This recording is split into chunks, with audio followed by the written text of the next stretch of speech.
Di sisi lain, Kolonel Bollard mendapatkan perhatian khusus dan kini Jenderal memberinya misi khusus di mana Bollard dituntut untuk mengawal pesawat pengebom. Apapun yang terjadi, juga tak peduli kalau pasukan Bollard menjatuhkan pesawat Jerman atau tidak. Yang penting mereka membawa pesawat pengebom dengan selamat. Bollard pun menuju misi tersebut, tetapi dengan imbalan mereka mendapatkan pesawat yang baru. Selagi tentara yang lain sedang berkumpul dan mengobrol-ngobrol, Lightning menemui wanita Italia yang sebelumnya mereka bertemu. Setelah itu Lightning pergi ke klub perwira dan membuat keributan karena tentara kulit putih bersikap tak sopan dengannya. Right like that.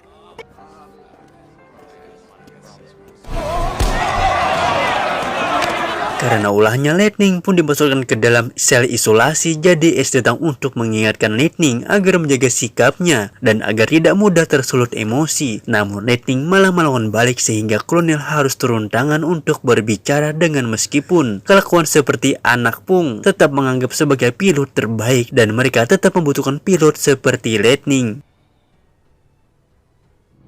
Hand balled in a tight fist.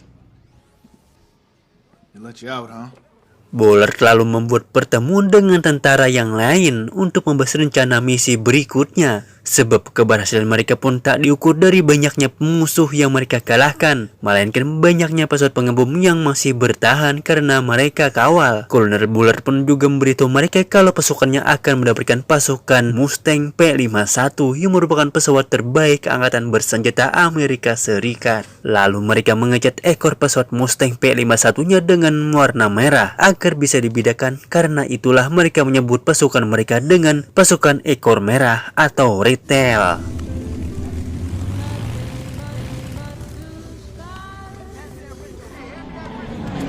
Like angels.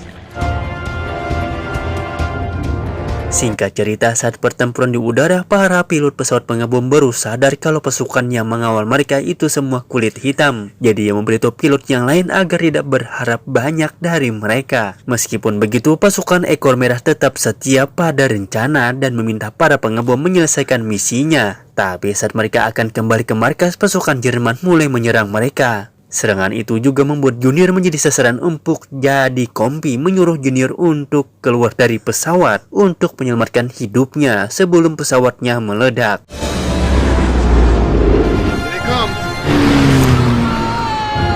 Namun saat sampai di tanah, Junior malah ditangkap oleh tentara Jerman. Serangan Jerman juga membuat salah satu pilot bernama Deke dipenuhi bahan bakar yang bocor. Alhasil Lightning pun menyuruh Deke agar kembali ke pangkalan. Sedangkan Kombi S meminta anggota yang lain agar pulang ke pangkalan. Semua anggota pasukan pun menuruti perintah S kecuali Lightning yang mengambil jalan putar dan menembak kapal laut milik Jerman. Untungnya tembakannya itu tepat sasaran sehingga meledakkan kapal laut tersebut.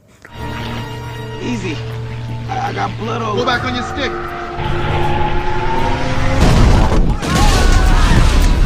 Dan setelah itu ia pun bergabung dengan pesawat yang lain kembali ke pangkalan. Di sisi lain, Ace tetap berkomunikasi dengan Deke agar tetap terjaga dan membimbingnya dalam setiap langkah. Hingga akhirnya mereka mencapai pangkalan, tapi saat beberapa detik sebelum Deke mendarat, ia mengeluh kalau pesawatnya terlalu panas dan benar saja. Saat pesawatnya baru saja menyentuh tanah, seketika pesawat Deke meledak.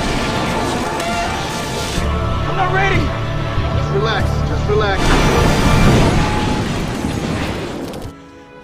You've been drinking. Untungnya dalam kejadian itu Deke masih bisa selamat meskipun mengalami luka bakar yang cukup parah dan terpaksa dipulangkan. Di hari berikutnya pasukan tentara berkulit putih memberi hormat ke pasukan Kompi atas aksinya kemarin. Jadi mereka pun mengajaknya untuk minum-minum dan pasukan lain menyambutnya dengan baik. Sedang membahas tentang misi lain untuk penerbangan operasi pengumuman untuk membuktikan kemampuan Jerman dan menopang pertahanan Berlin. Mereka berspekulasi memiliki 262 jet Jerman terbaik yang pernah ada. Namun rencana yang sebenarnya adalah mereka harus mengawal pesawat pengebom ke Berlin. Jenderal juga memaparkan kalau ia butuh P-51 lebih banyak untuk benar-benar ke Berlin. Namun Mayor tak setuju dengan rencana pertarungan tersebut. Meskipun begitu, misi ini kan menjadi operasi dengan terlalu banyak perhatian. Jadi mau tidak mau mereka harus menjalankan misi tersebut. Saat hari misi tiba, Mayor Stan meminta kompi S tetap tinggal sementara, yang lain sudah mulai berangkat. Mayor Stan memberi saran ke S agar pengawal pesawat pengebom sampai ke titik pertemuan atau pergi jauh-jauh ke Berlin. Dan setelah itu diantar masuk ke operasi pengeboman. Did our boys protect the bombers under all circumstances?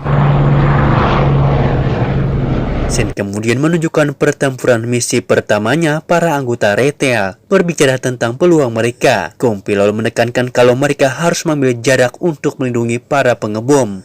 Semua orang lalu memulai bersorak-sorak untuk serangan 1 lawan 1 menggunakan jet tempur.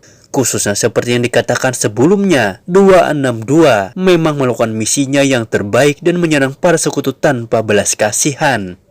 Right there, 10 o'clock, 10 o'clock!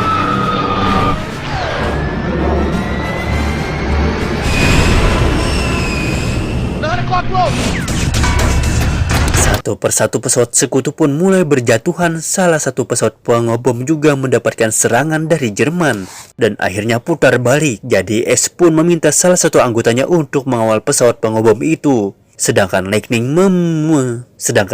melaju dengan kencang ke arah pesawat Jerman sambil menimbakinya beberapa kali. Sampai akhirnya pesawat Jerman meledak dan pesawat Lightning terbang menabrak puing-puing pesawat tersebut. Semua anggota sekutu pun bersorak-sorak melihat pesawat Jerman meledak. Tapi setelah itu Lightning mengabarkan kalau ia mengalami luka parah dan tak yakin akan selamat. Jadi S pun menyuruhnya agar keluar dari pesawat saja. Sehampirnya mereka melihat pesawat Lightning oleng dan jatuh lalu meledak.